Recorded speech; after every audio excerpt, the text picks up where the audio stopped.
থেকে আমি যাই পোস্ট করছি, ভিডিও বলো, বড় লং ভিডিও বলো বা নিজের ভয়েসে ভিডিও বলো বা 15 সেকেন্ডের রিল বলো, সবেই আমার না ইমেজ পোস্ট এই ইস্যুটা চলে আসছে। আমি কি করব বলো তো? আমি যাই পোস্ট করছি তাতেই আমার ইমেজ পোস্ট এই ইস্যু চলে আসছে। আমি বুঝতে পারছি না কি করব। কোনো ভুল করলাম কোথাও? আমাকে কেউ একটু জানলে একটু কমেন্ট করে জানিও। নিজের ভয়েসে ভিডিও ছাড়ছি তাতেও ইমেজ পোস্ট আসছে, বলছে তুমি ফটোটাকে ভিডিও করেছো।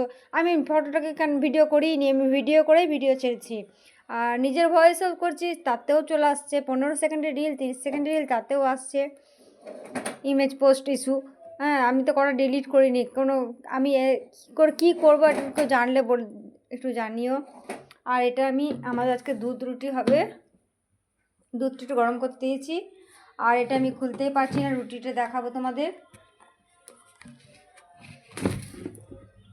এই দেখো রুটি, দুপুর দিকেই করে রেখে দিয়েছিল রুটি। তো এই 1 বাটি রুটি আছে আর এই দুধটা গরম করছি। আর এখানে কি আছে দেখি, এখানে মনে হয় এই রুটির সঙ্গে আলু ভাজাও আছে, যে যেটা পারে খাবে। ভাত আছে কিনা দেখি, একটু দুবেলার চাল দেয়নি, একবেলারই চাল দিয়েছিল।